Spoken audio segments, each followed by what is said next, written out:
gunpowder. I am gonna use it. Intention. I'm feeling mental. Gonna make you. She used to be an actress. Did she ever do anything I saw?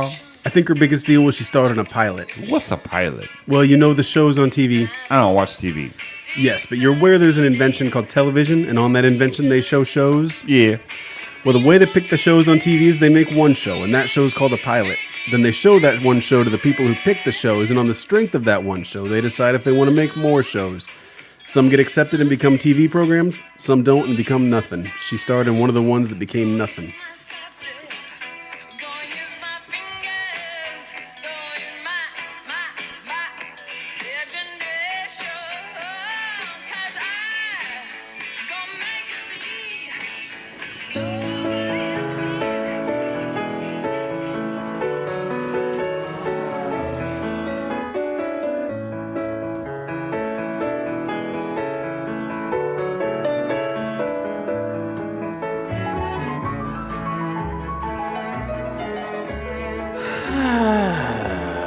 Welcome to Couch Pilots. All of you are my friends. It's the show that dares to fly into the unknown territory of awful television pilots of the past. My name is Jason, and with me, it's Blake. Hey. It's Captain Philip Rester. I love you. Good evening. I love you too. Thanks for having me on the show. I always appreciate it. I have you every episode as far as I'm concerned. I know, and I appreciate that. I don't want you to think I don't appreciate it. I appreciate having you on my show. Mm-hmm. Whatever. I appreciate you doing all the work and then you showing up to my house. Mm-hmm. Yeah, or very much so. To FCF Studios. Good old days. The Captain's Lounge, right?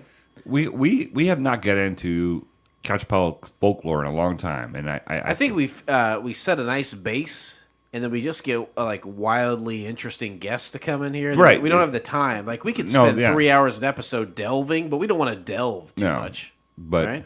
Yeah, but speaking of interesting people on the show, we have a guest today. I'll get right into it. He was here last week, and his wife said, "You know what? You're sleeping in a different bed anyway. It doesn't matter. I'm going to get high as fuck while you're gone." Let's welcome to the show Tim. He's a survivor. He's challenged, but he's a survivor. Thank you, guys. So happy to be back. Was that pretty good? I love both of you, too. Can I be included in your love fest? Yes, please? because you haven't listened in a while, but Jason specifically says, "I love you," to me at the beginning of the episode. And so then to build up my...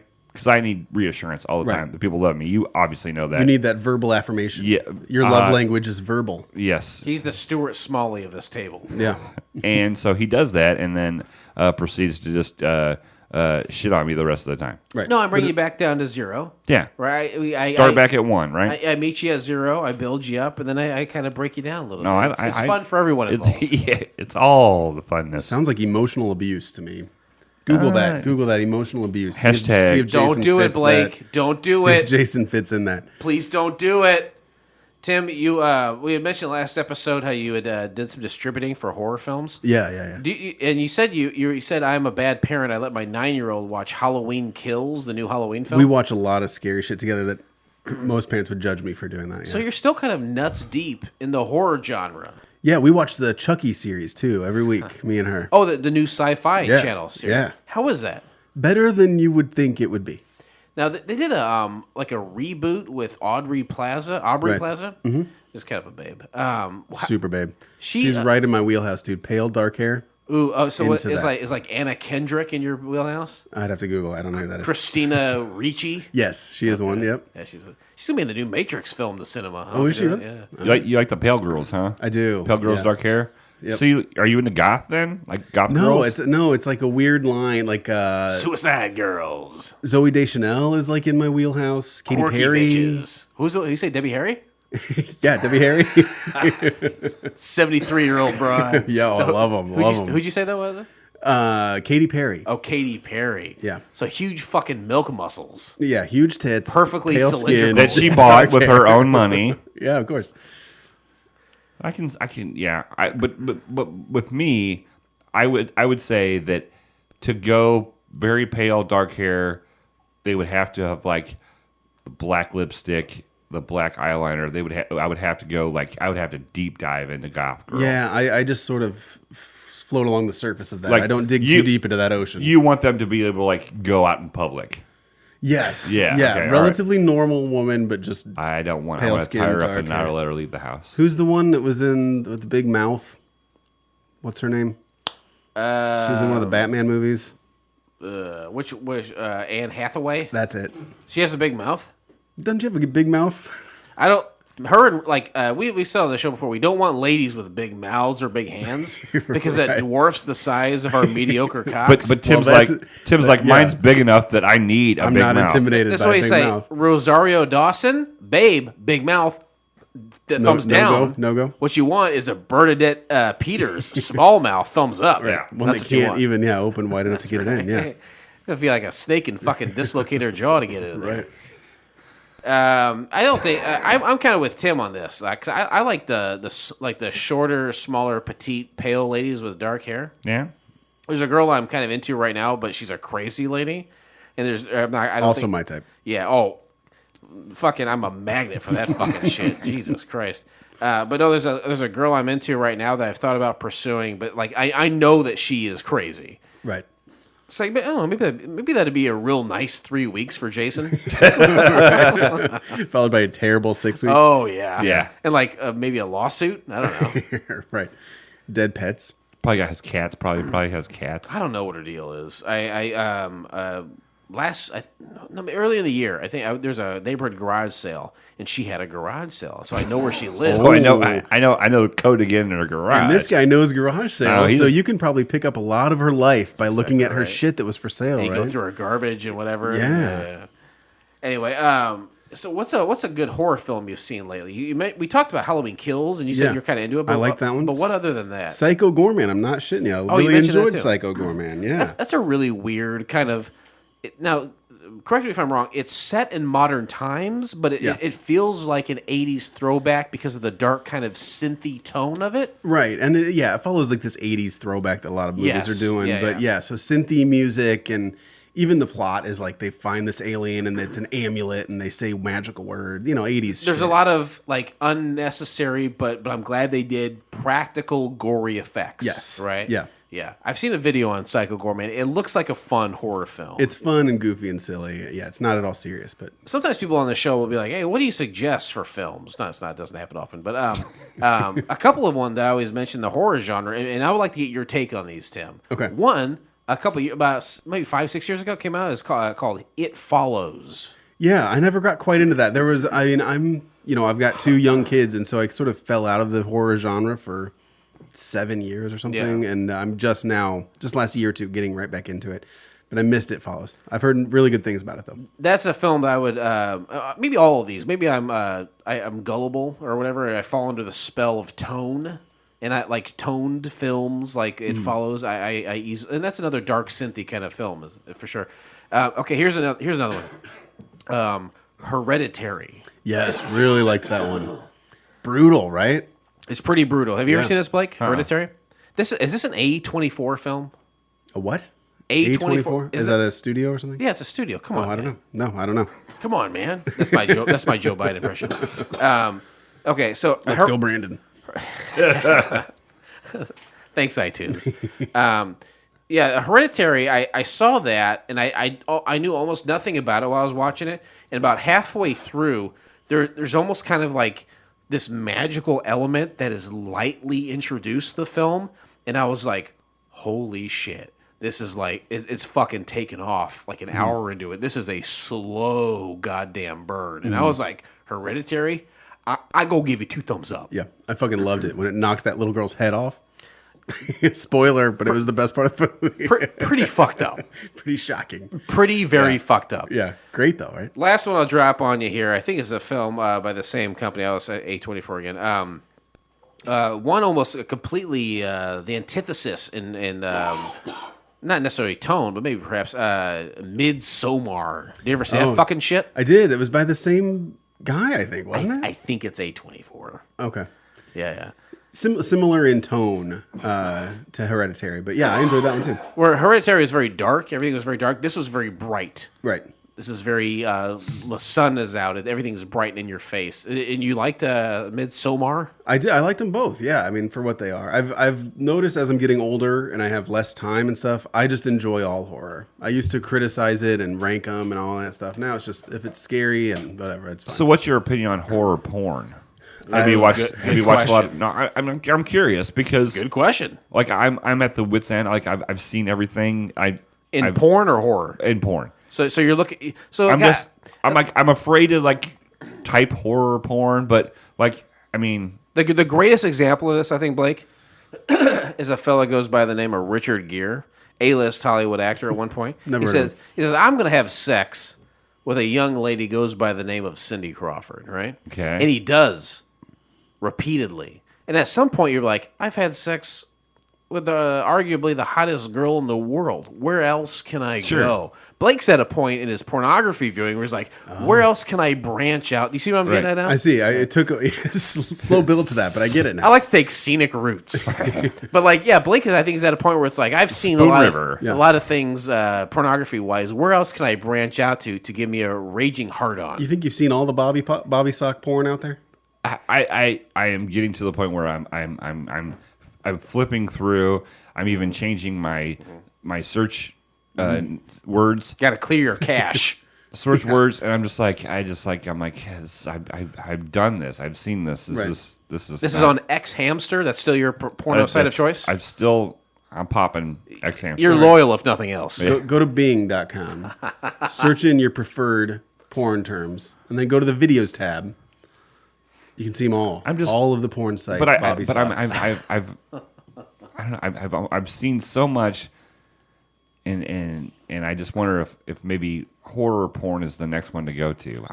I'm not into like girls being like beat up or tied up. It's never like I'm into a lot of stupid shit, like a lot of fucking.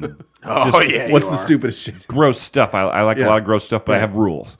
I was like, I don't want to see no kids. I don't want to see no women getting punched, and I don't want to see any women tied up. Weird tit slapping that people are doing now. Well, that's fine. Super distracting. I don't like that. They wrap ropes around the breasts and they turn purple. Yeah, weird. I don't need Who that. wants I don't to need see that. shit? Who wants that? But besides those rules, where can I go?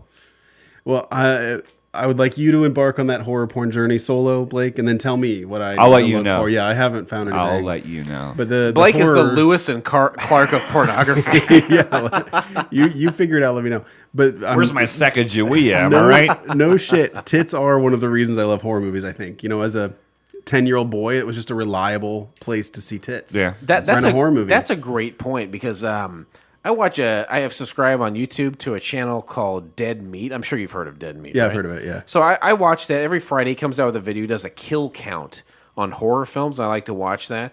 And in some capacity, he's a young guy. He's probably maybe 30, 32 years old doing this.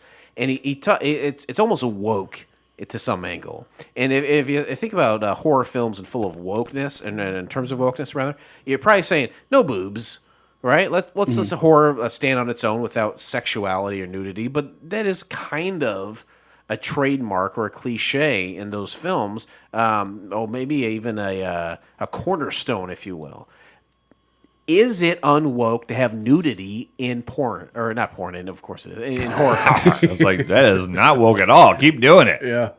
I don't know if I have an answer to that, but I consider myself a pretty woke guy, pretty far on the left side of the political spectrum, and I love tits in movies. All tits, all movies, I don't care. Go ahead and call him canceled. He loves it. Right. Tim is canceled. Yeah, love it though. Love him. No one can blame you for that. Yeah. I hinted at it last week. A couple of incredible things happened to me today. Yeah. One, as we're recording this, is November 1st. I know it's coming out on maybe the 29th at the end of this month. But we're recording on the 1st. Today is the first day. No, I think it's the 29th. It's coming out. Okay. No? I'll do my research. Maybe you should do your research. It's the first day after Halloween, which means if you go to a Halloween store, they have a percentage off of their stuff there. So I went to Spirit Halloween. You guys know Spirit Halloween? Of course. Neither of you guys probably listen to it, but I do another podcast called the Ernest P. Worrell Preservation Society. Yes. And on that podcast, we interviewed the guy who created the theme song for Spirit Halloween. Oh, really? Yeah. That guy is awesome. His name is Nick Lutzko, and he is awesome. He created 2 unsolicited themes for that company, and then they finally reached out to him and say, "Hey, why don't you do one for real? And we'll pay you." And he did, and they did. Nice. So There you go. anyway, I went over to Spirit Halloween in Pekin, Illinois today, and there's 25% off. Oh, you gotta wait till it's like 60%. I know, but like, if you do that, you're one of those assholes who's like waiting for the store to open to come in, and I don't have that kind of time. So I wagered my time against my money, and I went in there and I bought like 10 masks today, but they're all like, I like the vintage mask where it's like, hey, it's vintage Wolfman or vintage Mummy. I like all those old school looking masks. The Universal monsters. Absolutely. Yeah. So I bought the shit out of those today before I came here. I went and did that. That was a great score for me. Nice. Something else that happened on the way here. A neighbor of mine, old man, apparently going to like a nursing home or something. Right. He had all his shit out in his yard. And when someone has a bunch of shit out in the yard, you think that's garbage or they're getting rid of it. So on my way here tonight to record this podcast, I see the shit in the yard. I pull over, and my God, I talked to a couple of guys who are loading up, and they're saying, this is all going to Goodwill. We're helping the people, the children of this man who's going to nursing home. We're helping them load this shit up, and we're going to take it over to Goodwill. If you want, take whatever you want, because it's all going there, and you're going to help us out. So I stopped for a few minutes on my way here, and what did I find, Blake? But tons and tons of Pyrex and Corel in the pattern shit. that I love. No joke. I fucking scored huge, 30, 40, maybe even 50 feet away from my front door. Wow. And so, I mean, We've talked about my Pyrex before, yeah, right? and so this is gonna now. You know, the guy's just giving you for free. You're taking it. Yeah. Are you going to flip it? I'm going to take it home tonight, and I'm going to wash it all. There's a lot. Some of the stuff I don't have. Some of the stuff I will keep. And The some stuff of the stuff that you don't have, you're going to keep. Well, I have some in storage for my daughter when she grows older. She has an interest. Jesus No, she Christ, she has an look at interest. you. She has an interest in it. No, she doesn't. She's saying she does because she 15-year-old loves having you. interest in Pyrex? Okay, maybe she doesn't. Then. I She don't doesn't know. have interest. But I really like that butter plate you got there, Dad. it's a butter dish, actually. Do you have a gravy boat? Jesus, if I just fucking nailed both of them, there really is Do you like have- do you have- there's a butter dish and a gravy. and boat. there's the sugar dish that has the little notch in it with the Yes, little with a scoopy thing with the spoon. lid on top. No, I don't have that. I don't. Have Well, then you don't have a fucking set then. Anyway, I scored huge today. Oh, that's awesome. It was incredible. Like a couple things I don't have even. So that's probably why you had such a big smile on your face. It was like you came all over a bunch of dishes. It's like I had an orgasm on dishware. That's right. I'm making fun of you, Jason, but I'm also a little jealous that you have something so passionate that you're like so passionately invested in. I have nothing like that. I have nothing Tim in just my wants life to feel something that again. sparks the passion like Pyrex does. Let me see your wrist. Are you cutting yourself, Tim? Not that I know of. You're going to. It's coming. It sure is. Anyway, I was kind of pumped to come across that because, like, literally all this shit was just going to go in the garbage or Goodwill, and it's things that I liked, and he had a bunch of cool stuff. I didn't keep it all, but I found like a couple of 1984 Caterpillar mugs that were kind of cool. Right. I'm going to give those, I think, to some people I know that work there, but boy, I tell you what, That's man. great. Right before he gets locked up in a cage, you got some free stuff. That's right. Congratulations. Wow, Blake, bringing it back down. But so No, there's that's awesome. so that's a little update I know that was a with big me. boner builder for you. There's a huge boner builder. And by the way, I'm going to give this this pilot a boner builder bump.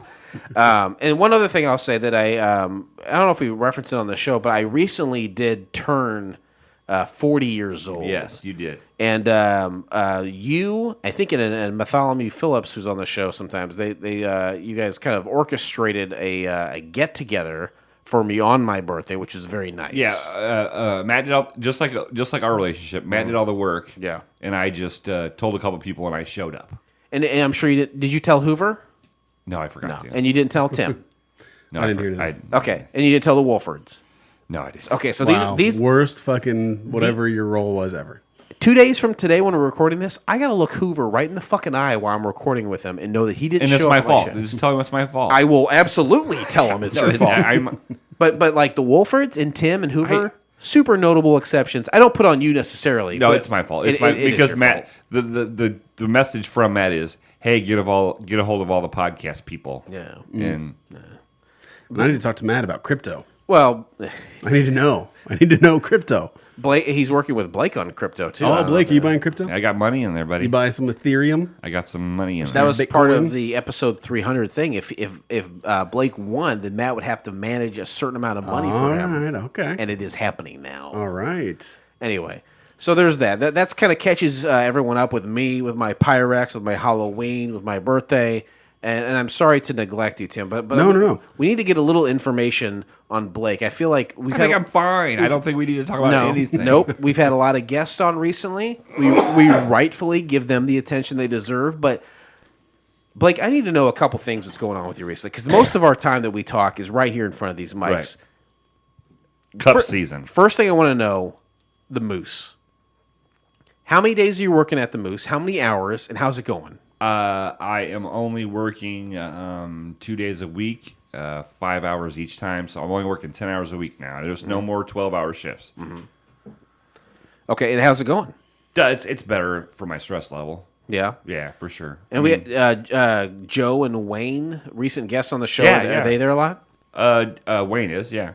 I see him on Thursdays, jackpot night. I was on a dating website recently, and I kid you not, I saw Marty on there, who was from the Moose. Oh, I bet, yeah. Don't say it like that. She's a sweet lady. Which dating service? I think it was Tinder that I saw her on. Really? And she's a lady who would come to the Moose, had like bleach blonde hair, shaved sides of head, Tattoos on her one of neck, those. aggressive breasts. piercings. Yeah. The biggest horse mouth you've ever saw. Her teeth She had not a all classic Rosario Dawson mouth. Right. I said, I'm looking for more of a Bernadette Peters. Yeah, that mouth was too big, and it never shut up, so you were worried about it biting your dick off. I'm glad we don't see her anymore. Oh, well, you're being very cruel. That could have been the person I married, Blake. I wouldn't let you marry her. I would say no. Okay, so Can you do that? Yeah, I can tell. I can tell Jason. No. sadly, You can tell yes, he Jason was in can. it. Yes. Yeah.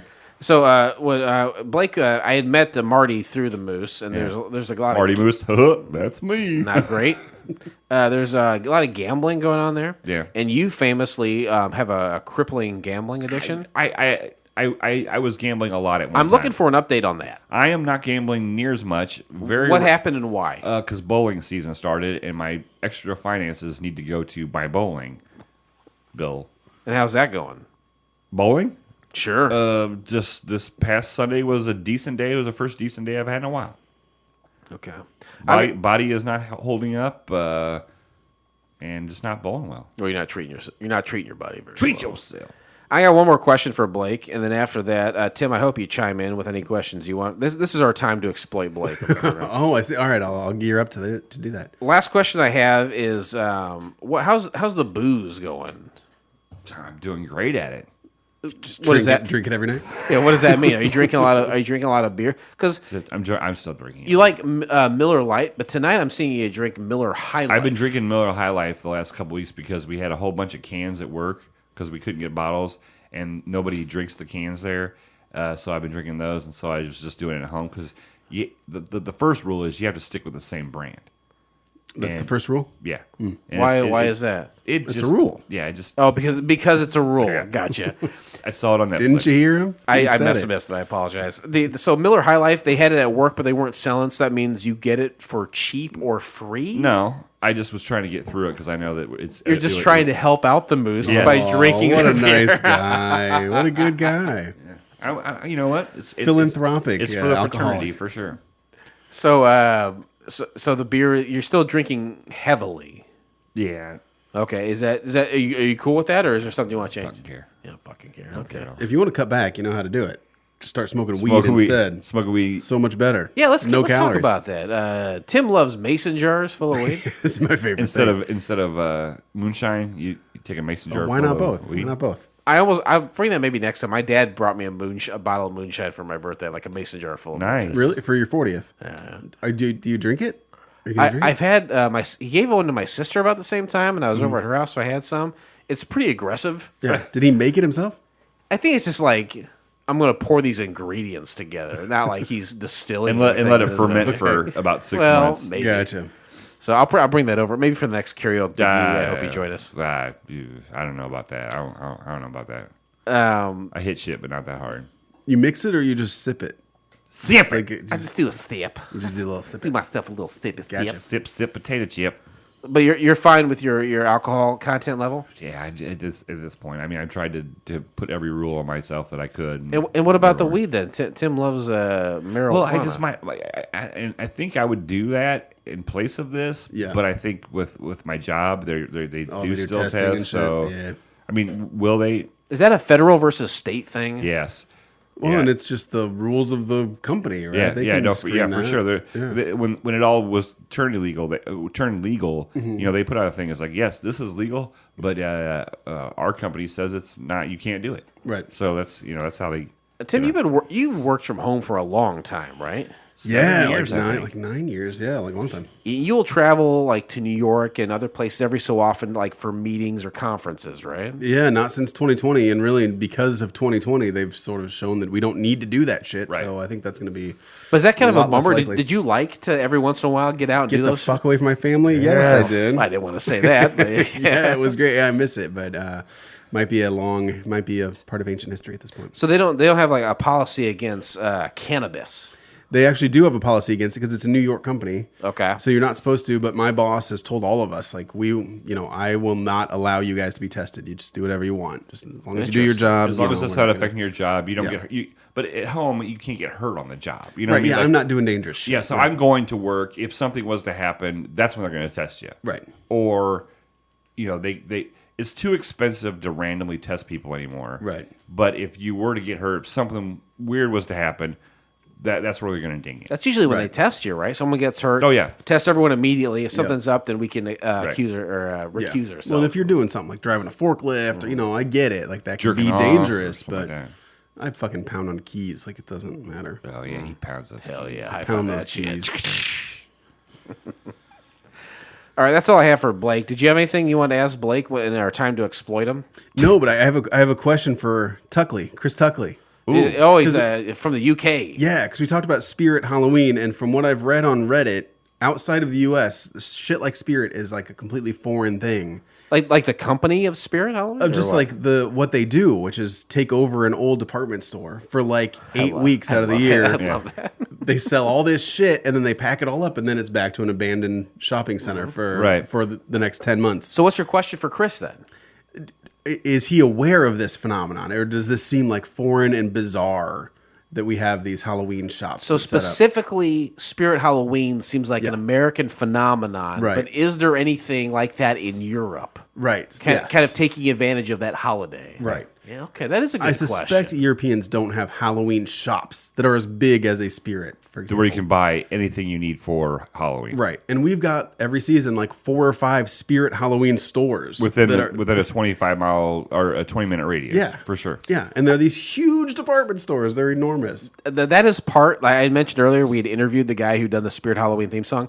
I encourage you guys to listen to it because he talks about that. He like makes fun of Jeff Bezos and he makes fun of old stores that are inhabited. It is a very funny song. It's only like 2 minutes long, but that is truth to power there, right? A lot of these vacant old stores just rotting, and then you can always look forward to September 1 when they move in, and Right. you have 2 months to get in there and fuck around. Well, and you can always call it too. Like our Sears shut down, and I was like, "That'll be a Spirit in 4 months." Sure enough, there it is. Yeah, what was it? It was this.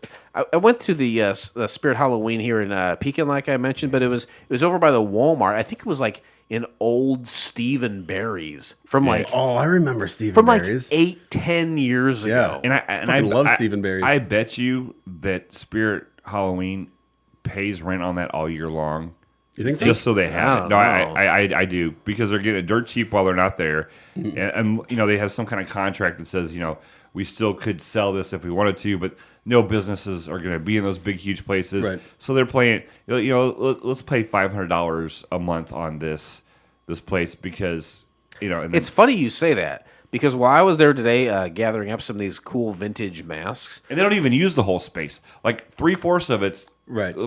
curtained off. yeah, that's true. So I was there, and there's probably like 7 or 8 workers, and like realistically, they needed 3, Right. Maybe.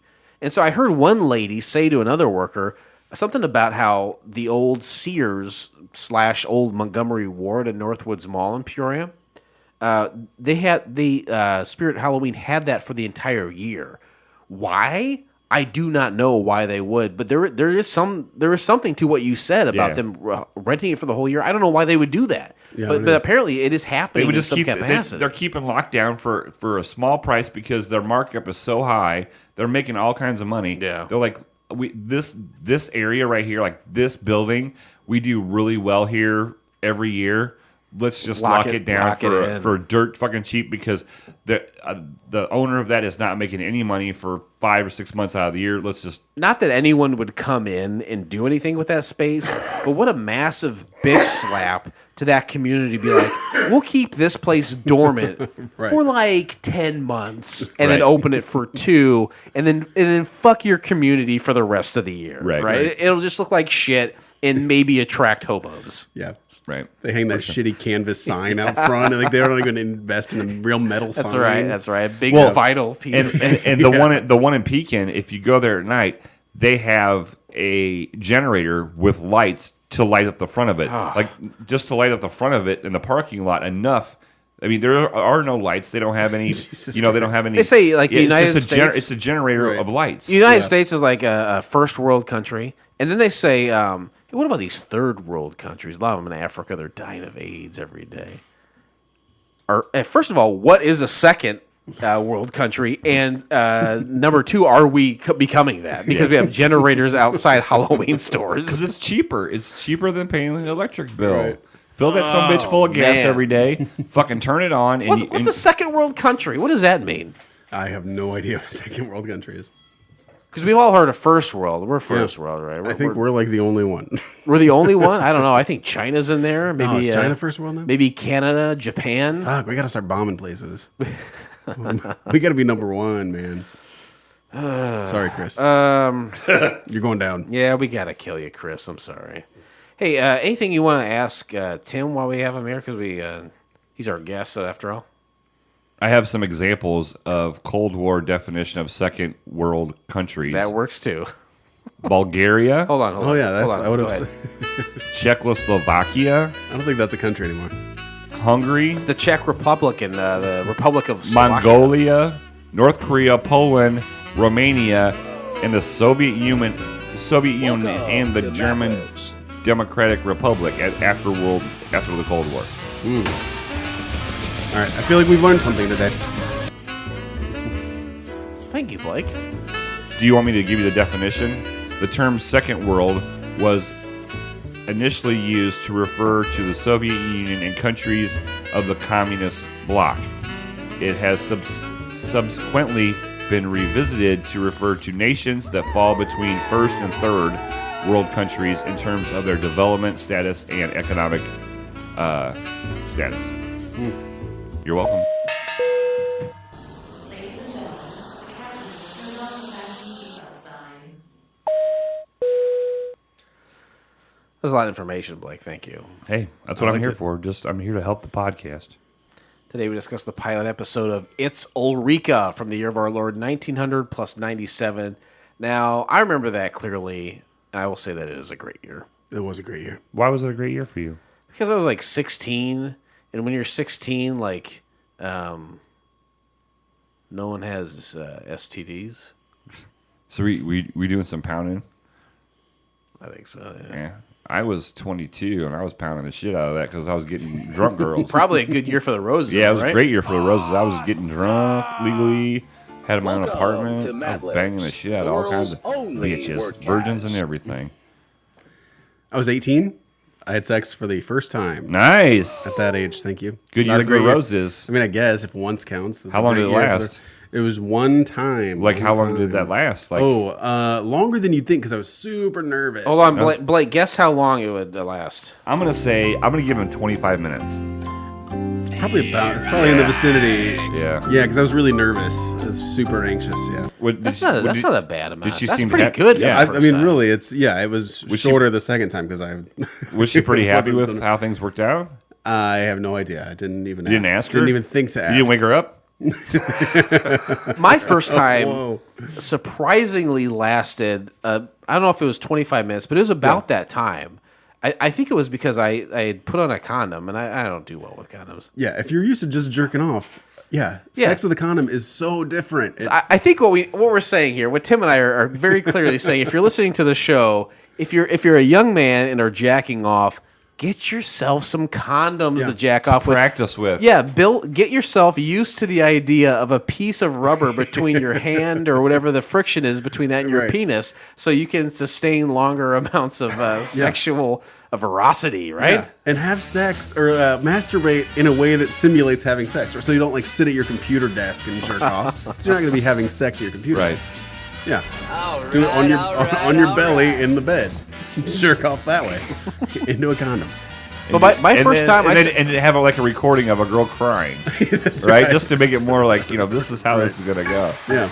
I lasted surprisingly long my first time, but then again I was wearing a condom, and I don't think I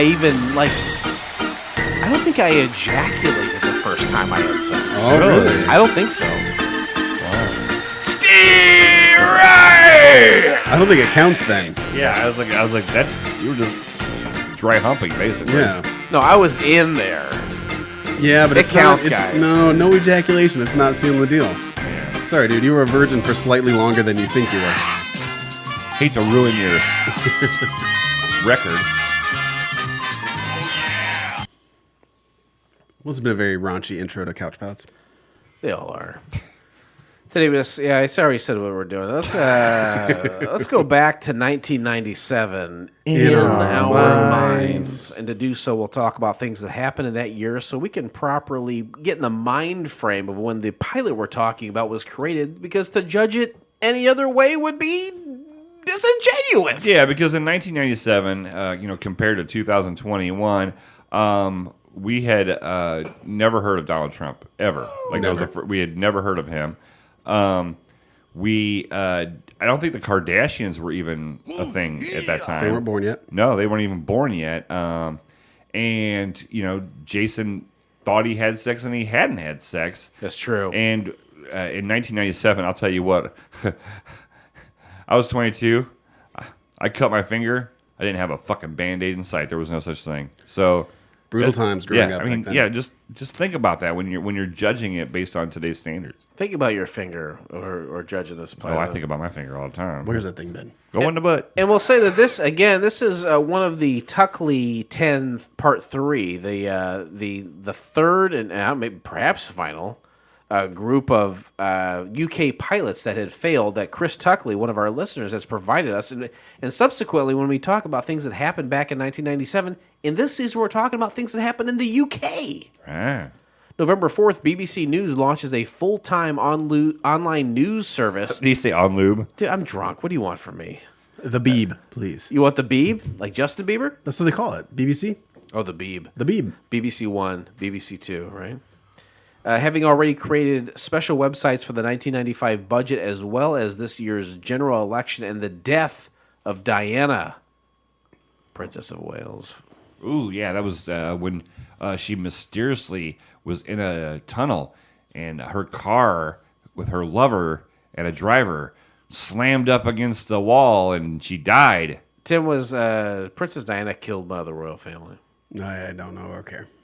Don't know or care. That's a great stance to take. I have no opinion about the royal family stuff at all. Who gives a fucking No, who gives shit, a shit? right? No, who fucking cares? I do. You do? My wife is obsessed with the royal family. It drives Is me she nuts. really? Yeah, her and her mom talk about it all the time. I don't. Are most of these they names I've from never there? heard Are they of. from the UK? No, I don't know why they care. My grandmother, no joke, my maternal grandmother is from the UK. I've heard her on the show. And I feel like she doesn't give a shit. Really? Well, I mean, she might be knowledgeable of it, but it doesn't leak into my life whatsoever. But your wife and her mother, having nothing to do with it, are obsessed. They love it. Hill watches that fucking Crown series, any documentary that she can find about. What is her attraction to it? Do you know? No idea. No Sleep idea. divorced. Money Sleep and power. divorce. Yep. I Money leave. and power. She's tried to make me watch some of that shit, but I just leave the room. I can't tolerate that Wow. shit. It's so uninteresting to me. Blake, I felt like you had something you wanted No, to I'm say just about this. I find it interesting because here is a huge part of British history and British government basically that has no they have no authority whatsoever, but everybody still loves them, and and they have so much power, but yet they don't mean anything. Like they really, with the bottom line, they mean completely nothing. They're figureheads. Symbolic figurehead. They're symbolic. They're Yeah, so- mascots for yeah. their country. They're tourist attractions. Right. It boggles my mind that they still have that much clout. They're like these weird built-in celebrities that are just forever funded. They're like it's like Fraggle Rock. It's kind of like the royal family to me is kind of like Fraggle Rock. They have no importance whatsoever, but yet people want to talk about them. Yeah. Right? I get it. Like from a historical standpoint, it's kind of cool to see part of like a monarchy that's been in charge. This lineage, yeah. But as Blake said, they don't really have any real power or control. So it's like, who gives a shit? They have no power in like how the countries work or how but yet they have all this money, and where does this money come from? They're just milking it off of whatever. And or saying things that are interesting, like they're these famous people. Their lineage is monarchy, but they have no power. I'm curious as to when did that happen? Because at one point, the monarch had like complete power, right? Mm-hmm. They got to say who lived and who died, essentially. miss those days. When did that change? What happened and when? Where they said no more as a king. You're just going to be a guy who sits and waves. I think it's just gradual over time. I don't think there was like this big like, oh, you're not in charge anymore. I just think that eventually like push stuff was put in place. Well, that's just your thoughts. I'm curious about what actually happened. Well, I don't fucking know. I thought you were into the royal family, Blake. You should know. Well, I mean, this. come on. He's a royal watcher. I'm a royal watcher. Do you have any idea about this, Tim? Not a clue. With your wife being so heavily involved, you don't know? No. It is curious, though. She talks, I tune out. I just shut it off. Oh, thank God. I do too. November 12th of that year, Brazil's Supreme Court refuses to extradite the great train robber Ronnie Biggs to Britain. Oh, I remember that. Oh, God. Nothing like robbing trains. That's hard to do. They go fast. They're 1997. fast. Yeah. 1997. I saw it on Breaking Bad, and that's the last time I've seen it. I was going to bring up the Breaking Bad. That is Yeah. a rough That's pretty episode. badass. How cool is Jesse Plemons? That guy fucking rocks, doesn't he? Killing that little boy. Jesse Plemons, when you see him in Breaking Bad and he kills that child, he's like, I'm 23 and I'm the coolest fucking actor you've ever seen. You're like, my God, you're right. Yeah. 10 years later, he's like, I've put on 115 pounds and I don't give any fucks about anything. Because I've got so much money, I don't fucking give well, I a guess. fuck. Yeah. Like, to me, like he became a huge fucking fat guy, but he's quietly one of the most talented guys in Hollywood. It's like, why don't you drop some goddamn weight and become a fucking A-lister for the next 20 years? Did you guys watch El Camino? Yes. When he Yes. played himself Yeah. from 10 years ago, but it was very distracting because he was super Yeah, fat. it was distracting. You think Vince Gilligan was like, Jesse, why don't you juice a little bit? We do some jumping jacks each day. Yeah. Why don't you take this Pilates class? It's on me, Jesse. We'll give you $3 million. We're just asking you to do jumping jacks for about a month before we start filming. He's like, no thanks. November 20th, the Queen and Duke of Edinburgh celebrate their 50th wedding anniversary. R.I.P. R.I.P. The Duke of Edinburgh. Do you guys know anyone who's been, like, besides, what's that president? Jimmy Carter?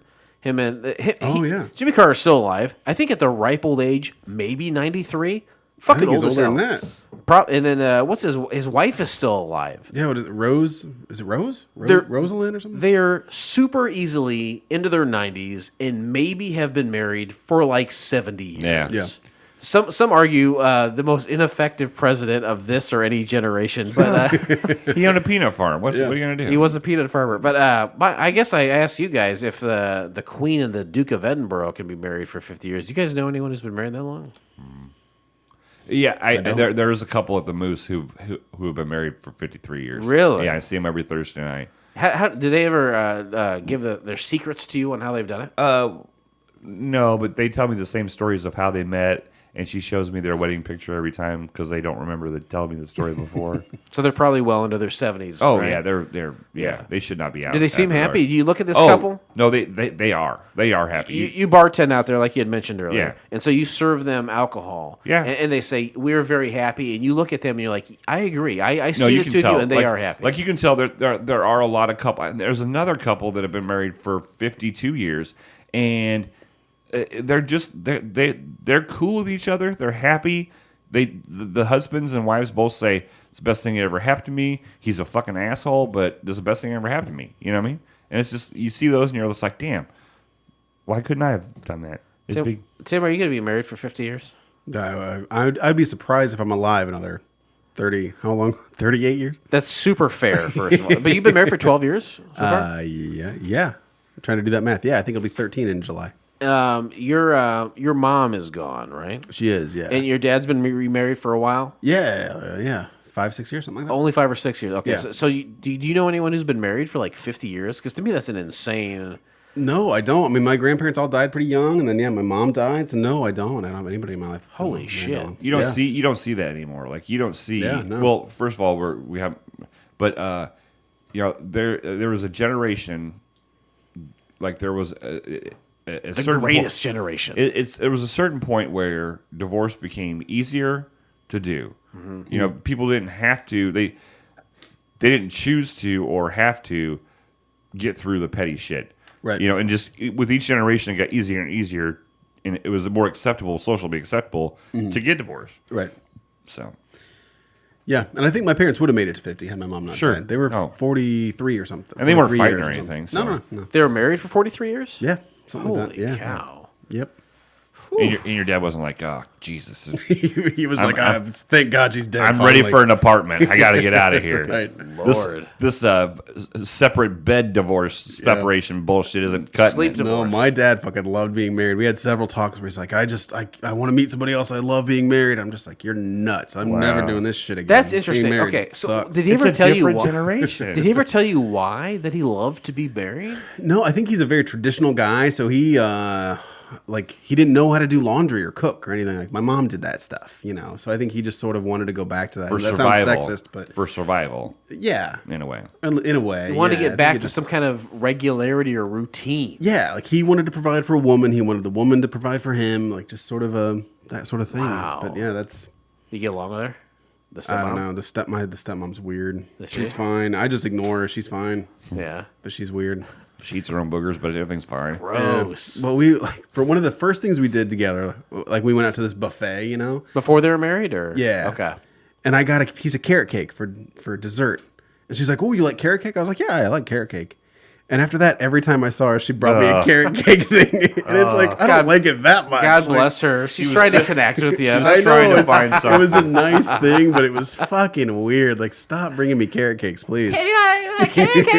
Start bringing me more mason jars of weed. Right? Like, yeah, it's Can't you be more like my uncle, the drug addict? right. With making fun of Tim's stepmom. I'm back in 1997. Yep, there it is. I was 16 in 1997. Like I said, a great time to be alive when you're 16. You have like a frivolous shit job. You have no one really to answer to. No bills for the That's most right. part. That's right. It's a great time to be alive. $86 a month at the most for your insurance. You're probably 24, right? 22. Yeah, you're right. 22. Where'd you go to? You went to East Peoria High School? That speaks to my math. I'm sorry. What was your job when you were that age? 16. Let's see. When I was 15, getting into 16, I played football for East Peoria. And then after football ended, I was like, I got to do something. So I got a job as a bagger at Eagle Country Market, where I was at the grocery store. And I was there. I worked there for 2 years in high school. Wow. Yeah. That's a long haul in high school. For high school, sure, yeah. Isn't that where the Big Lots is now? That's where the Big Lots is now. That's exactly right. Blake, what were you doing at 22? What was your job? I was working at Zeller. You're already at Zellert. I was at Zeller. A bee stung him in his eye. Be stung me in the eye. So I found out Jenny was pregnant on my 21st birthday. I got that job, so I was working at Zeller at 22. Yeah. There you go. Tim? I was working in a movie theater, I believe. Oh, which one? Landmark. The shitty one now. It used to be nice. It used to be really now it nice. fucking It used to sucks. be Hold on, I had the guy who's never been on the show before, but a friend of mine used to work at Landmark. I don't know if I knew that you worked there. There's a guy who went by the name of Dave Humke. You know Dave? Doesn't sound familiar. Fuck. I worked there 96 to 97, and then I went to Kinko's after that. Oh, okay, this is later. I used to go to a Landmark with some of my friends who were at the the birthday party celebration. We used to go there like when we were in college to the midnight movie matinees. You go there and you'd see the old rerun film festivals and shit. But that was like in 2000, 2002, somewhere in there. Yeah, I'd have been up at Chicago. Kinko's in Chicago by then. Kinko's in Chicago. Holy shit. Blake, why do we choose to watch It's Ulrika? Yeah, there's three simple criteria. We have a bonus one for this season. This is our 32nd year doing this podcast. The first was it was a pilot that never went to series. Whether it aired or not was irrelevant. Number two, we had to find it on the internet. And number three, it had to be free. And number four, it's a UK pilot provided by Chris Tuckley. That's exactly right. Thank you, Blake. You can find the entire episode of It's Ulrika by subscribing to Couch Pilots on SoundCloud, Spotify, Apple Podcasts, or your favorite podcast app of choice. So simply click on it. All right, let's, You know what to do, Tim. Flight attendants, prepare for takeoff, please. 2 breaths help on that. Thank you, Blake. Well, I'm tired of telling you. I'm tired of hearing it. You don't I'm tired of listen. fucking hearing it. You don't listen. You never listen, Jason. You don't listen. Summary of the pilot. This is a made-for-TV movie comprised of many zany sketches led by Ulrika. Zany. I hate it already. Fucking hate that word. Is the word zany? Yeah. I hate it too. What do you think, Blake? I give it a D. Yeah, fuck that. Right? It doesn't describe it, and zany is a bad word. And Sure is. Like, to me, if somebody says zany, you're just thinking of, like, constant... right. And it was... Write them off right then. Yeah.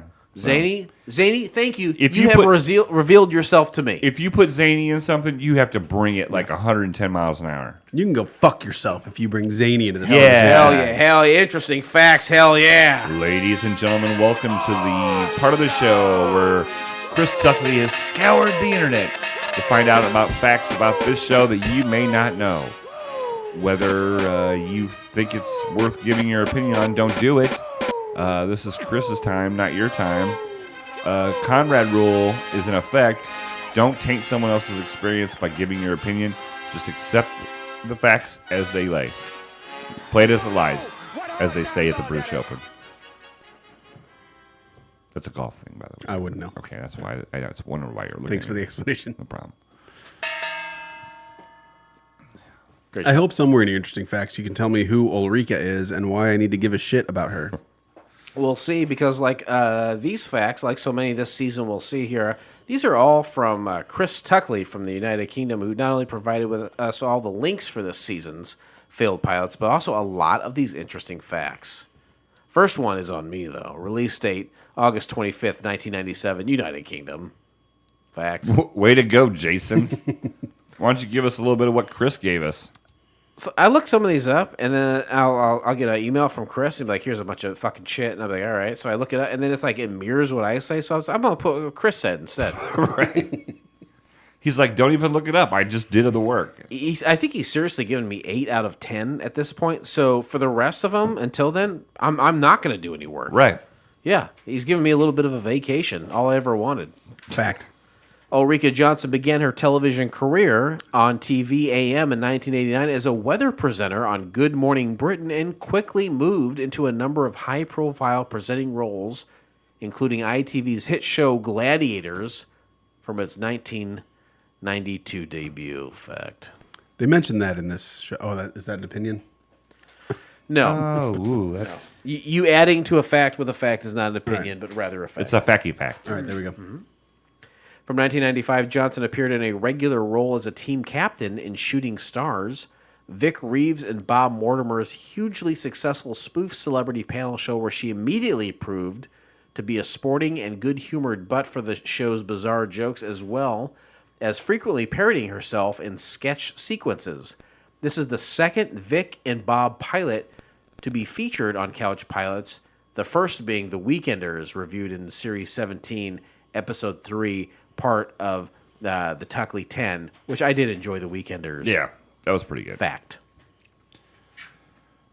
And the final interesting fact, and the final one to be presented by Chris, is the show's musical interlude is provided by Liverpool band The Lightning Seeds, who had a string of chart hits in the 1990s. The song performed partially here is You Showed Me, which features on the soundtrack of the first Austin Powers movie, a movie in which Mike Myers adamantly suggested should be called Austin Powers International Man of Mystery.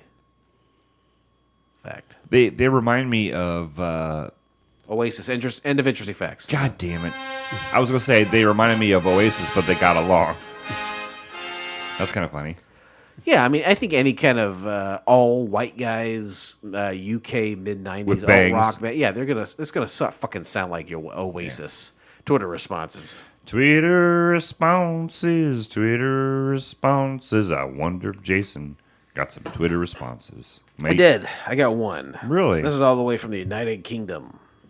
They're about 7 hours ahead of us, Tim. Is it Ulrika herself? I wish it was. And it's Charlie Higson, which I think we've heard from once before in one of our other pilots that Chris had mentioned before. But anytime we watch a program here on the Couch Pilot Show, we say to the creators, writers, directors, producers, and stars of any such pilot, and we say, greetings from the Couch Pilots podcast. We talk about TV shows that had only one episode. Next up for us is Ulrika.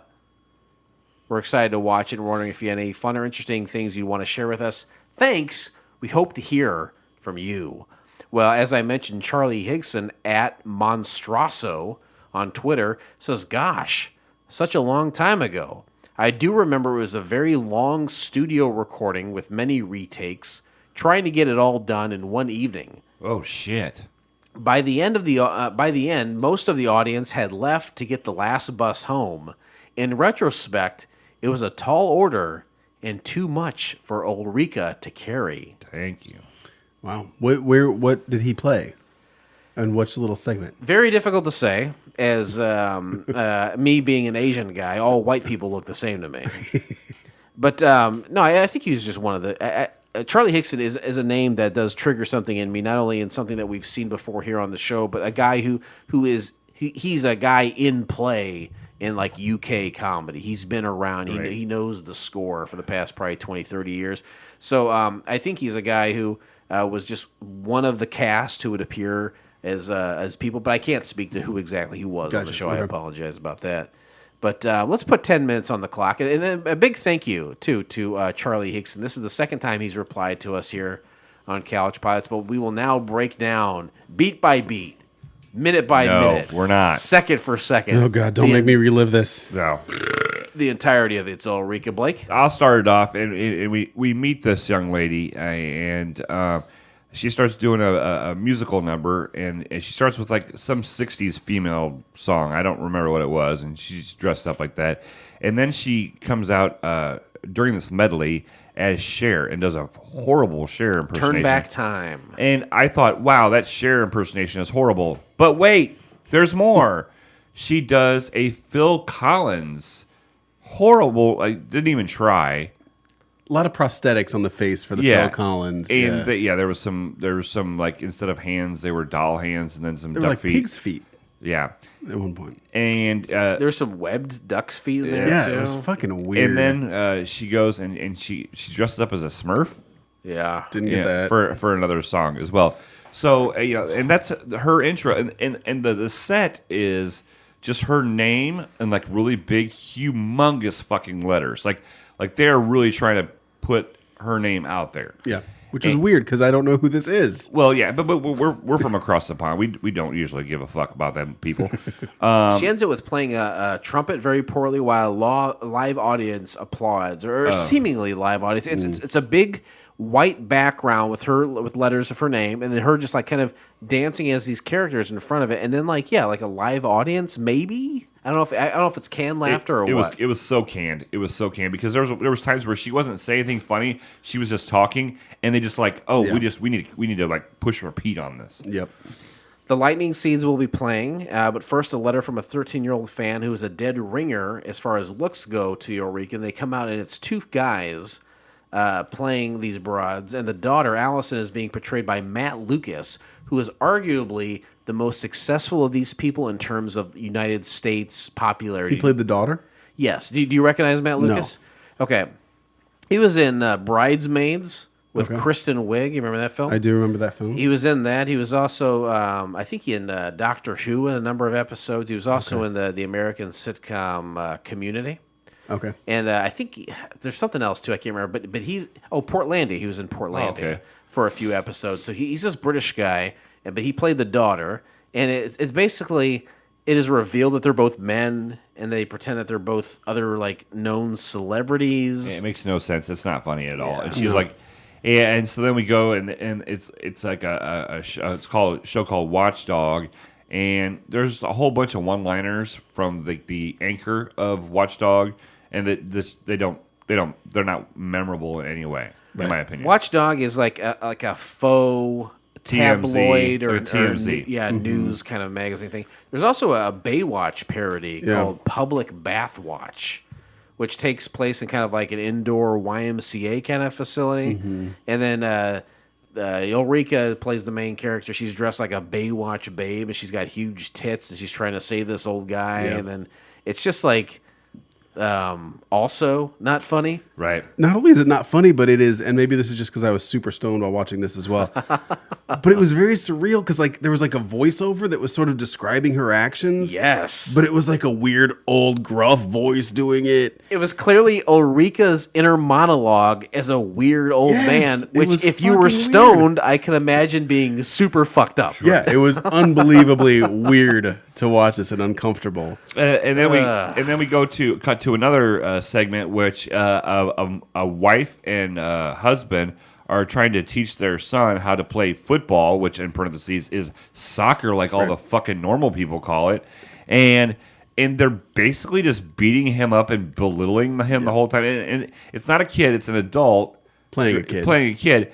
but they literally are just beating this kid up and belittling him the whole time. Yeah, literally like hitting him and smacking him. It's just like child abuse is funny. That's the whole joke. Yeah, It's like there's they're no kicking and punching him. There's telling him no he's funny stupid and shit. lines. There's no funny lines. No. It's just berating this kid and punching him and kicking him and belittling him This is what's the funny. first of, I think, 3 pre-taped segments they do of this, and they are, I would say, excruciatingly painful to watch. They are Very not hard to they are watch. not And funny. the whole time, at all. It is very tough to watch this. and the whole time there is tons of audience laughter and dubbed over. So it's pre-taped. You got Ulrika as a lady who shoved a couple delicious glazed hams in her ass because she's got a huge fucking ass here.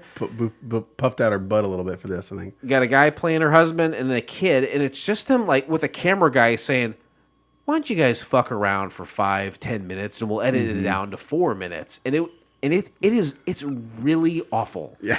There's nothing funny here, but the canned laughter is kind of tweaked in and out of it. It's a very difficult watch. Right. As Blake said, there are no jokes. This is obviously not pre-planned. No. There's no jokes. There's no punchline. No jokes. It's just like, oh, you're a fucking idiot. Like, Oh yeah, super weird. They go back to that beginning scene where it's an all white background with her letters spelling her name, and Ulrika kind of dances toward a table with beer. She chugs it, and she said, "I can drink so much because I have hollow legs." And then she takes a pipe from a table and starts banging on her legs, and there's fake sound effects to show that there's fake legs that she has. and then it goes through a whole bit of like one of them having beer in it and how to fix that and level it out. It was just her showing off that she could lift her legs over Absolutely. her head. That's all It's it was. exactly and squeezing her tits. Yeah, and it's all I write on here that they're strongly relying on sound effects in this. Oh, for over the sure. whole thing. It's just these There's a lot cheesy of- little sound effects. This is a bizarre, unfunny precursor to Tim and Eric, right? Where Yeah, this is- and at this point I wrote, "Who did she fuck to get this pilot?" Next is an AM Right? TV Yes, morning this show. is terrible. Ulrika and a guy are hosting, and he keeps saying that she smells like poo. And now it's time for a cooking segment. I think Ulrika is also playing an Irish lady named Mary here, where she's cooking a pigeon pie. And she keeps talking about cartoons, and she keeps talking like dirty. And I genuinely do not understand this or know what's happening. I do not. I try to. I and the can't. accent made it worse. Yeah, the accent made it Irish worse. accent. Yeah, it seemed like so much of this was improv. They couldn't possibly have written this. But like that, when it was the two anchors and that guy was like, "Oh, you smell like poo. Let me prove it to you. See, you smell like poop." It's like Yeah, and that wasn't a written joke, No, right? I He think- like did that off the cuff. I think it was. Hey, we're the anchors, and the male doesn't like the female and just going to put her down. Because this is just like the parents putting down their... I mean, by the end of this bit, he's just being shitty to her. Mm-hmm. Yeah, Like literally choking her and shit. And Yeah. punching her. It got real weird. On the same segment, they bring out like a professor from the UCLA, and he comes to talk about dinosaurs. And they kind of argue about why dinosaurs went extinct. Brilliant. That's brilliant. Yeah, they fight over like a physical book that they each want to have, and then they throw to Ulrika Johnson. This is a very odd part of the show because they throw to Ulrika, but it's not her playing the weather girl.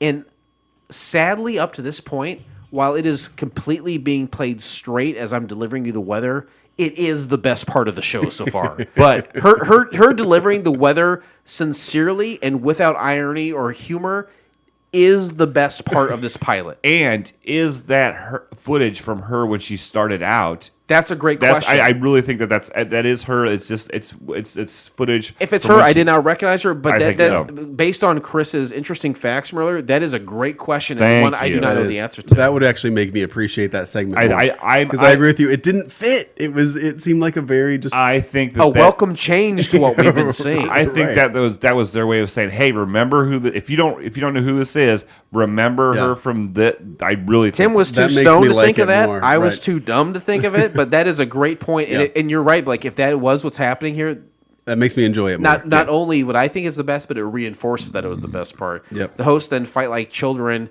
There's like boogers, farts, punching, and hair pulling. And they go back to the main set where Ulrika tells the crowd like a shit story about like vinyl records or something, and she introduces the lightning seeds, who are very clearly like not like they're lip syncing. I want to go back to the record player thing. That was Yeah. a joke. It was clearly a pre-written joke. I didn't get it. Was it she shit on a record player? Was that the punchline? think I it was- think it was that. I think it was it was was the punchline. regards to the needle and the first time Yeah. the lightning seeds, while I don't know them, seem like a completely capable, Legit band. mid '90s alt rock UK band, like in the tone of Oasis or something. It's like okay, I could get into this, but they're clearly not performing the song. It is lip synced. Yeah. And then she stops them halfway through their song with a record scratch. to interview them. But she does say like, "That's enough of that. We get that." Yeah, oh, yeah, And it I was- actually it thought was that just- part was yeah. kind of funny. I did not like that. No, you didn't like that? I was like, oh, thank God it's not her trying to be funny and something that I can maybe enjoy. Not unlike the Weather Girl portion. I was Right. like, why would a band be okay with this? Yeah. Cutting us off in Exposure. the middle of our song. He seemed very caught off guard by her shitty questions and stuff. I don't know. Was he in on the joke? You think? Oh, if you Yeah, sure was he- in on it. yeah, he but these was. are questions that not only that she clearly right, but no one looked over, and she thought were funny, and she just kind of asked the lead singer, and it felt like he was in on the joke, but not. He was like going off the Yeah. cuff on his answers. She's like, we're gonna ask you some silly questions, and, then that's all he knew. She jumps on the drums to play the same song they were already playing, which is like very plainly not being again played by the band in real time, and it abruptly stops because she has some drum equipment up her ass that she sat on. Yeah, the stool. What the fuck is happening? Yeah. What is this? This is not for us to be entertained by. No, it's not. This is an experiment. I don't usually get angry during this part of the show. No, I was angry too watching it because none of it really made much sense. I was angry And it at seemed work while I very was just- watching this, Yeah, it was just sort thinking of. I should be doing real work Yeah, you should have been. instead of watching this shit. It was very low brow, but it didn't make any sense. It was so just- lowbrow that it yeah. wasn't even brow. It wasn't even brow. Virtually browless. There's another I segment. wish she would have been browless. Maybe it would have been a little bit better. Oh, and you're gonna want to high-five that shit. So we cut to some more of the watchdog and then more of the soccer parents. Yep, more of And that. still beating his ass.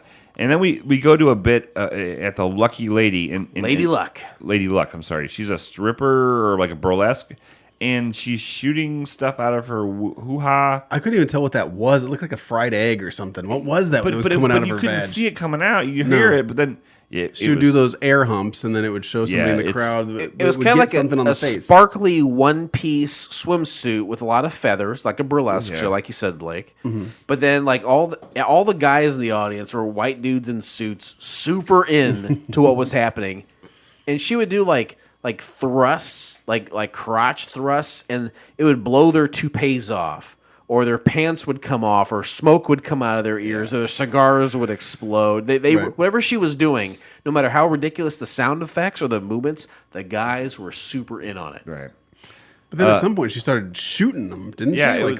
it was weird.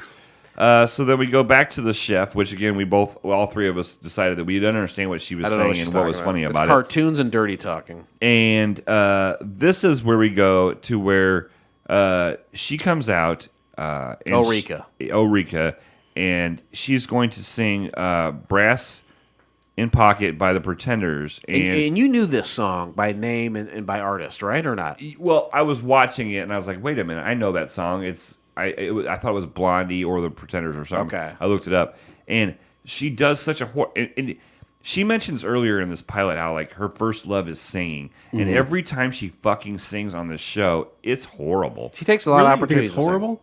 Yeah, I think it's really bad.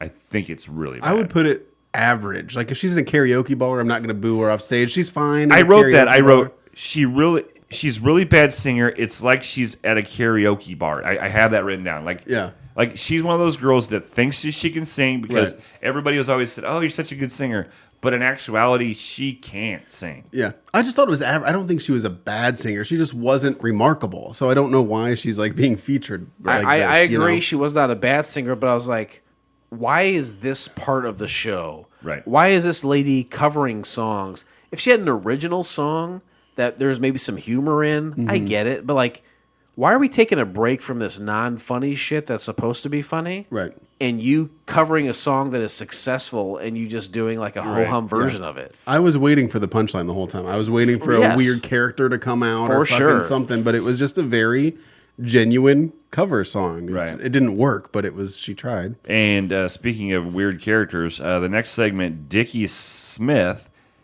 she's holding a ventriloquist doll. Dickie Swift or Dickie Smith, Smith, is something the like that. name of this ventriloquist dummy. He's an old guy. And he's like, I have the power of telekinesis, and because of that, I will play this trumpet that's sitting over here. And he poops his pants. He tries super hard, but apparently shats himself, right? Yeah. And I was stoned again watching this, but I wrote in my notes, why is he a puppet? Because I was thinking like this could have been any person. And then I wrote, oh, because at the end, like his eye bulges out. Like it made sense at the end why he was a puppet.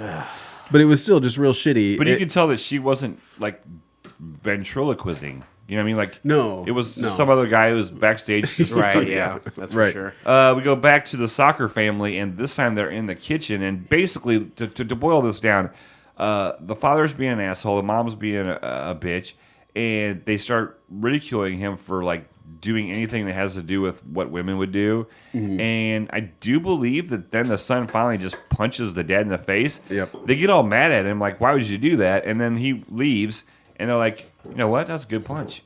Yeah. It's like they're going to start respecting their son now that he's punched the dad. or something. It was so like, you know, you think of like child abuse and how these are like these parents are like the people that you see in a Walmart and peek in. You know what I mean? And you're just like, these are fucking Where shit you live. people. Yeah, I don't know. Like, There's I don't nothing know. funny about it. No, Nothing funny about 97 peeking. I know 97 was a long way away, but I feel like even back then, child abuse wasn't funny. I don't know Yeah. where they got off with this idea that, like, oh, you know what would be funny? Spending And 20 if minutes this was of this made show. in '83, it would have been funny. But in 1997, not funny. Yeah. Already Not too funny. late. Come on, Ulrika. You go back to the Watchdog news. They're talking about murder weapons, everyday items that can kill people, and the lack of warnings associated with those items. And then they interview a recently murdered person, which is, I mean, in line with the rest of this as far as not funny. Right? He killed himself, but he was murdered by his shirt or something. You go back to the main stage, and Ulrika is Jesus. joined by I think they called the Jimmy Hill Singers, and it's another classic cover that she is singing, but this time, guys in suits. These are people who we've seen throughout in the pre-tape segments of the show. They come out in suits with these weird tools, I guess, holding up their very elongated, like 6-7 foot chins as Yeah. they attempt to sing along with her, but it only comes out as moaning, and they're running around the studio with their chins on these wheeled devices while they're moaning. I feel like maybe all of us are missing some context here as to why this is funny. Why There's are they gotta doing be. this? There's got to be something. What's with the long chin thing? I don't Walked get into a it. bar, right? Right. Yeah, I don't get it either. Yeah, 4 guys on like little weird unicycles holding a chin. I didn't get it. This goes on for a long time. And then the credits roll over the final song, which includes an odd montage without credits of the things we've already seen. Right. Why are we saying this again? Masturbation. They're I masturbating. I want to say that I hate this. Yes. No, this is terrible. Please remain seated as we are now crossing a zone. of Ulrika turbulence. Johnson, I hate you. Turbulence. This is the part of the show where we say we've discussed it in length, arguably too long. Why didn't this show work, Blake? What about Ulrika's? It's Ulrika did not work for you. I don't think she might have been talented, but the things that she thinks she's talented for are not what she was doing. Like, she wanted to think she was a good singer. She wanted to think she was funny, and she wasn't any of these things. You know, she might have been a good lay. She might have been a good lay, and that's I'll be damned. That's why she got this. Let's do a show about that. Yeah. Just be sexy. Just be a sex symbol. Be a Vanna White. Be the eye candy for somebody who is funny. Don't overreach, right? Yeah, That's not what she said. She reminded me of Jenny McCarthy, who I was fucking obsessed with during the same time period, late 90s. And then What's that show she did? Singled Out, and then she did the Jenny McCarthy show.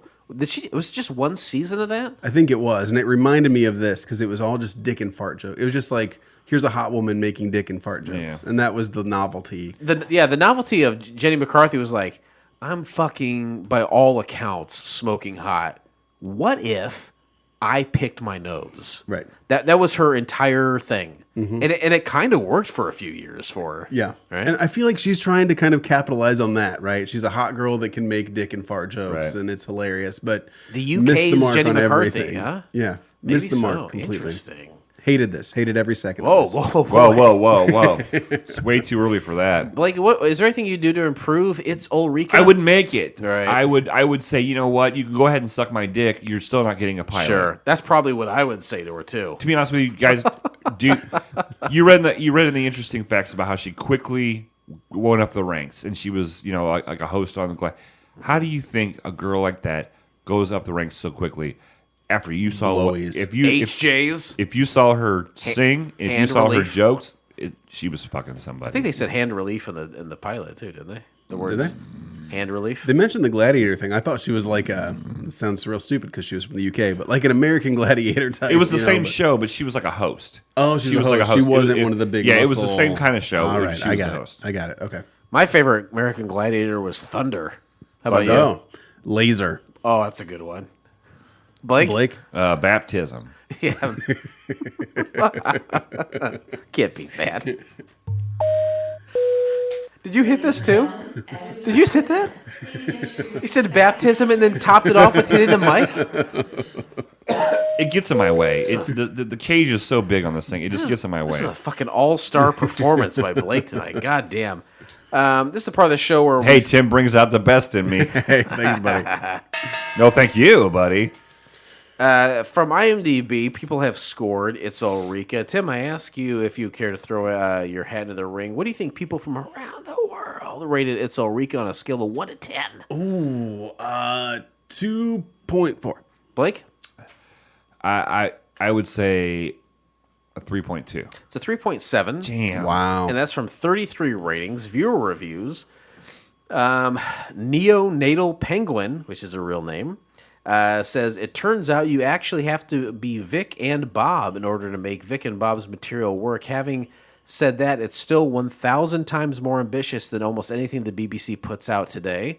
Mookie Blay says, I went to see this episode being filmed live. Oh, shit. Was a lot better then than it seems watching it back 23 years later. That's an interesting comment. Yeah. to make. No kidding. Nut Halverson says, Matt Lucas's blank stare at the 6-minute 9-second mark. This is going nowhere. Pretty good precursor for the I think next that was 42 minutes of that the was show. that was when he was playing the girl that was looked like Yeah. yeah. Matthew Chad says, have you got any classic interviews of Rhino from Gladiators? Please, thank you very much. Let's see here. Martini Stakis says, how much were they paying the audience to laugh and applaud? That was a machine. And the final one, James Brown, not the one you're thinking of. How do you know? Because I see him, he's a white guy. Oh, yeah. That'll... One of the most bizarre shows ever shown. Boy, that guy, they get him wrong. That guy has never watched a lot of the stuff that we watched. What's James Brown? The Godfather of rock and roll? Is that what they call him? Godfather of Soul. Yeah. Not this James Brown. He's white. The temperature is 69 degrees. For your safety and comfort, please remain seated with your seatbelt fastened until the captains turn off the fasten seatbelt sign. There's a white James Brown that had come. You guys ever meet a guy with a famous name, but it's definitely not the guy? I'm sure I have. Let me think on that one. Blake? No. I work with a guy, with my job right now, there's a guy named Mike Tyson. Oh, really? And I always got to wonder, like, how many times can you not pick up a pizza? You know? You call in, you tell them your name, they're like, fuck you, I ain't... You know what I mean? Like, how many times can you tell, like, a business your name and then be like, I'm not... No, I know it's not real. Yeah. And like, no, it is real. I'm a real guy. Bring me my gondola. My boss, 2 jobs ago, was named Don Johnson. Oh, nice. There you go. Did he ever wear socks? I assume so. A lot of pastels back then. A lot of pastels. That was the time to be alive, right? But I think he was older than the real Don Johnson. It'd be weird to name your kid after somebody that, it's like already famous. What's a good example of that today? Like, think of a celebrity right now and then what you could name your daughter. Zendaya? Zendaya? What if you named your child Megan the Stallion? And then her boyfriend drank a glass out of her ass. What are you talking about? Have you not seen that? No, what? I have no idea what Megan, you're talking you know about. Megan the Stallion? No. Who's Megan the Stallion? She's a hip hop lady. Oh, And she's okay. got, and like all hip hop ladies today, there's like you can be hip hop lady, but you gotta have a huge fucking ass. Okay. And then so this on like Instagram or something, she put like a highball glass between her ass cheeks, and her boyfriend was drinking out of it. It's a fairly popular. I'm speaking to the children right now. Okay. You don't know it either? No. I just fucking saw it today. I don't know what site you're watching. HBO.org. I was watching Bill Maher. It was on there. Oh. Anyway. Now it's time to grade the pilot in question. It's Ulrika. We do a scale 1 to 7 based on the classic sitcom from the 1990s, affectionately and accurately known as Wings. We take all the characters from the program and we assign them a number. 1 is the worst score you can get. That's the character goes by the name of Roy Biggins. Number 7, well, my God Almighty, that's the best score you're going to get. And that's a guy who goes by the name of Brian Haggett. Tim, 2 weeks in a row. Very lucky to have you. I hope that you know that I mean it. I don't speak in irony at all when I talk about this. Very happy to be here. No. How do you rate It's Ulrika? A 1. Yeah, that's about right. Yeah. Real bad. Real terrible. Happy to be stoned while watching it. It's the only thing that made me actually finish the show. I would have stopped it otherwise. But yeah. You mentioned that last week, too, how you love drugs. Are you... Like, I'm going to be on the Couch Pilots program, arguably for 2 weeks. Yeah. I'm making a decision to be high for these 2 episodes, or is that just part of your daily ritual?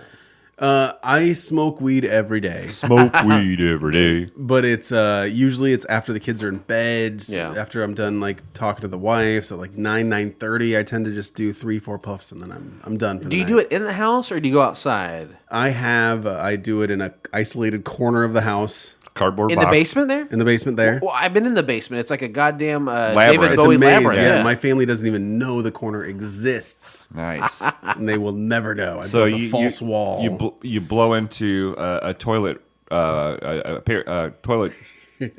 Oh, what are those like filters that Yeah. Yeah. When you go down the stairs, because I've been in the house. Okay. Yeah. Take a right. You got to take a right. Well, is it a right or a left? No, you It's take a a right. left. It's in my bar. It is now a bar. Okay. Like you're a woodworker, you'd apprate my bar. I built a bar. It's Okay. awesome. Well, The left area for the is invite, where asshole. we've podcast. He's got Yep. some storage Yeah. there. Yes, and I right think off that- it's this- kind of work area, and also Yes. like there's also like some nook. stairs to go up to the garage there. Right, and then right on the other side of those stairs is what I call my workshop. So I do like little woodworking stuff. It's an unfinished corner of the basement. Okay. I smoke in there. Gotcha. And then I bought an ozone generator, which eliminates the smell. So I smoke. Nice. It's literally just less. He's than, like, I smoke enough weed that I can justify buying this. It thing. is less than 10 minutes a night. It really is 3, 4, or 5 puffs, and then I go to bed, yeah. and then I turn It's on a my little $300 ozone machine. generator. $300 machine. It's $40. It's not much money. I've known people who are like, just to like get a good sleep We got to going. answer that. We got to answer that on the air. No, I'm sorry. That's my alarm. That's my Bedtime? it's for my bedtime. No, but I've known people who are like, it's about time for bed. I have trouble sleeping. I'm just going to do a couple puffs, then go to bed. That's what I do. Yeah. Maybe I watch a little sitcom and then I go to bed. So it's not mutually exclusive to having me on this show where you're. No, but I took the day off and I watched this show that's while right. You did take stoned, the day midday stoned. I feel like It we was should great. pay him for like Yes, please. Wait, I'm not getting lost wages. We'll pay for lost wages. Okay, deal. Half a jar of moonshine. So that's a Weed. 1. Captain a Philip, 1. rest assured, I turn towards you. How do you rate It's Ulrika? God, I tell you what, I was super excited about the Tuckley 10 number 3. We watched the first one. Was it bad? Yes, because it's a pilot that never went to series. Did I enjoy it? I had a good time. I scored it wisely. I was like, oh my God, he's already in episode 2 of this giving me shit that's 45 minutes long. This girl is a fucking idiot.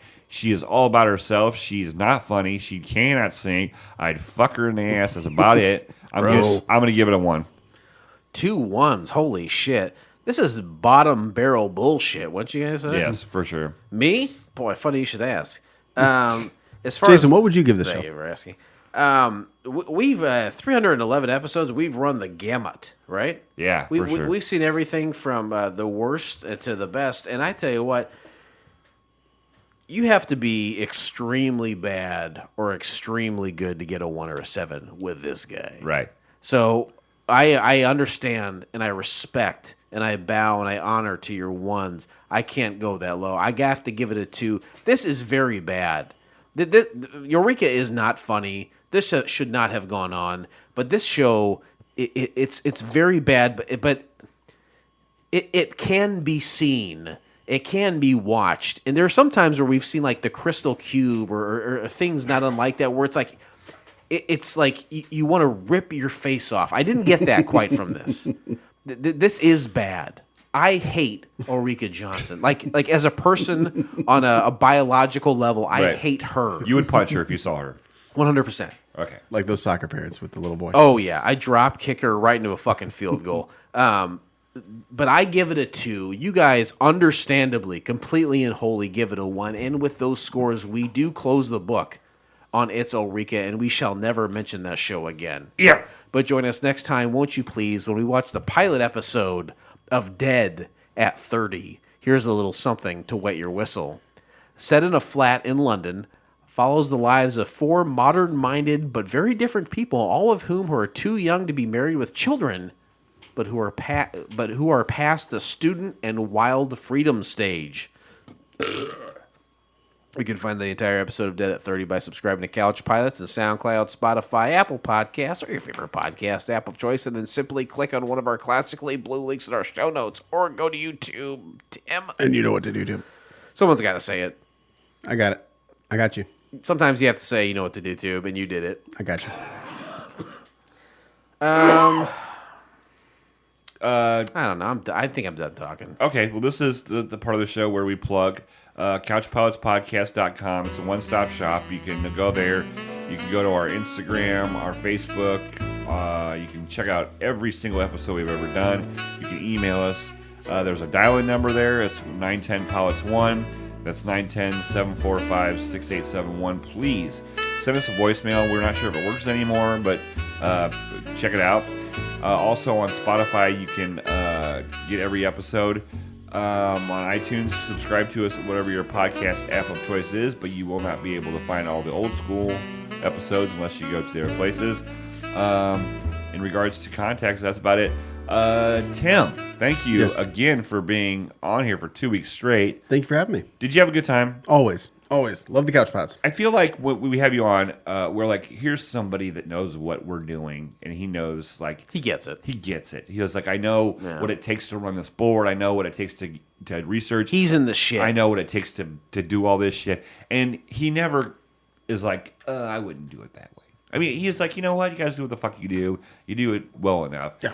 Why don't you plug the podcasts that you have? Because you're a hard worker at it too. Yeah, I have between several. smoking pot into a machine.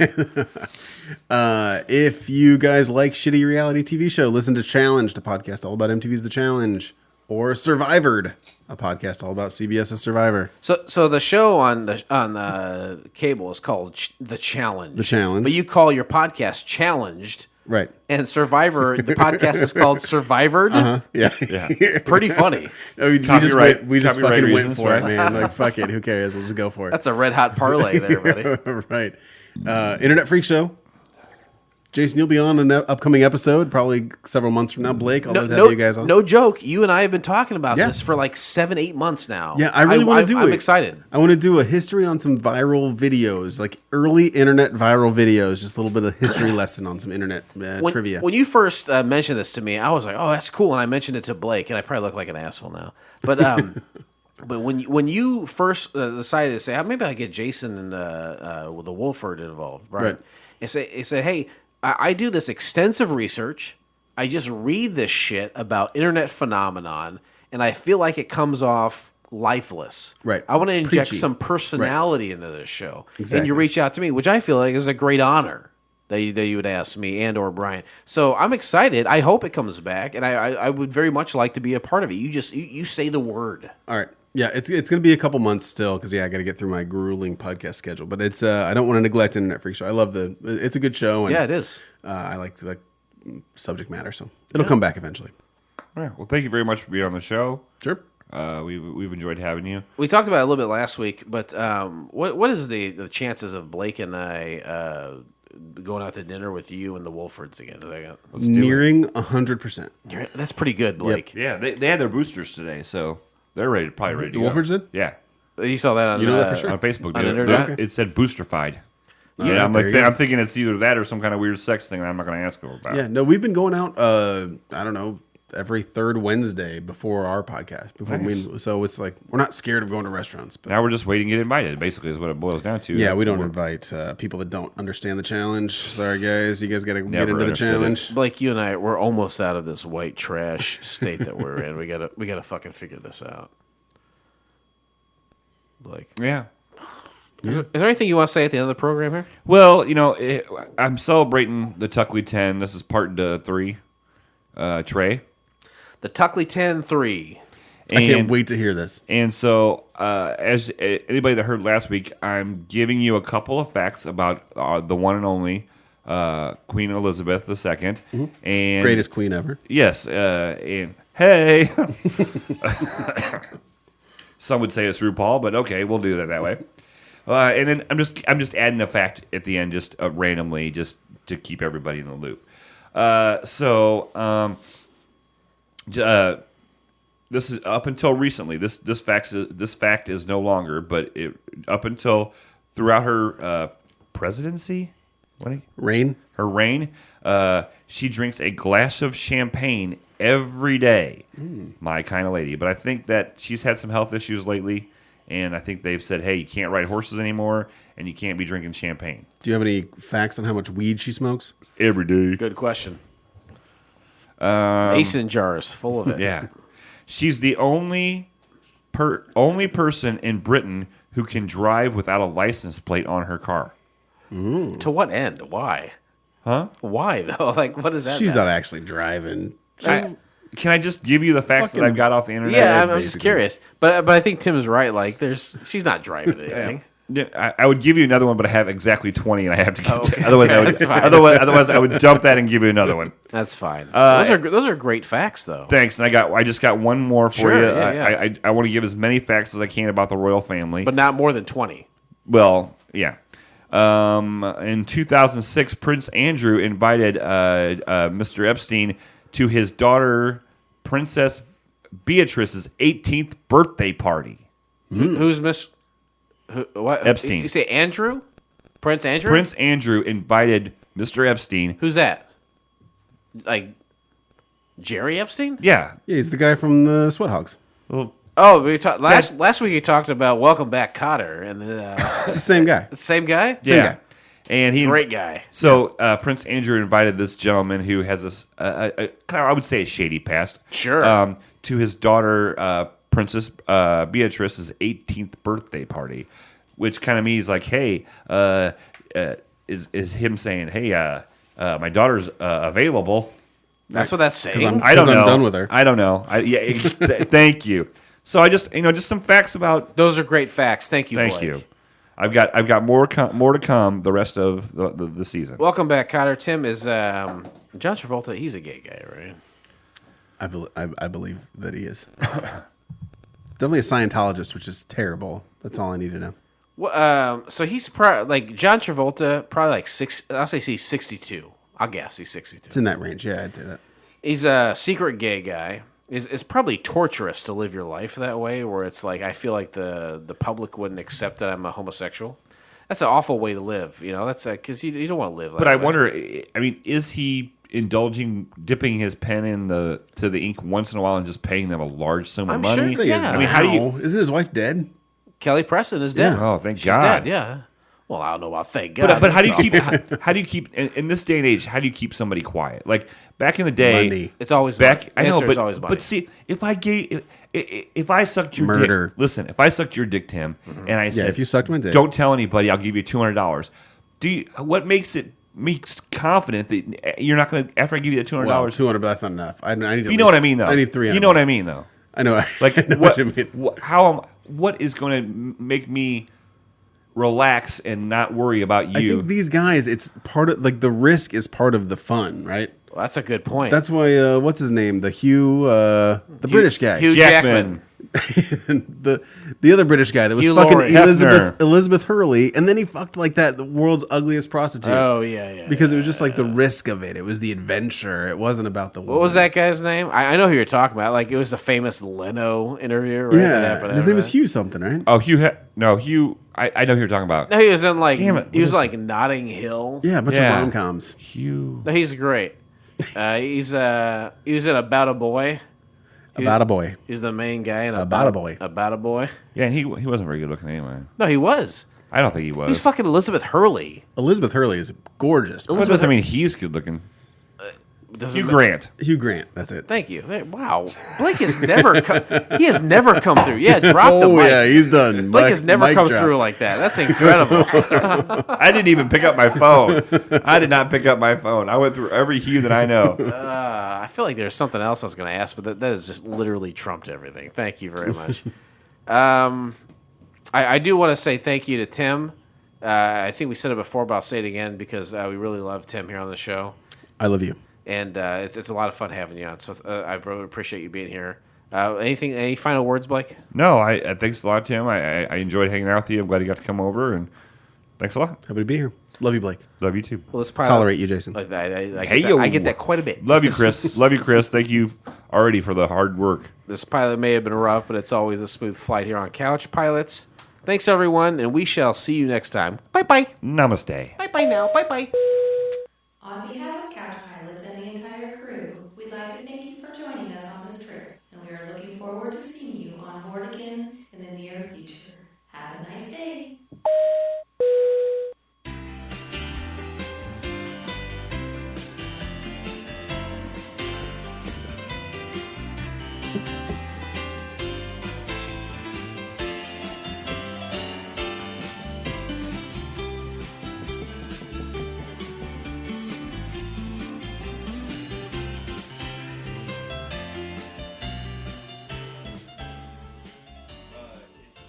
They make colored steel coils for us. All right, so you still path.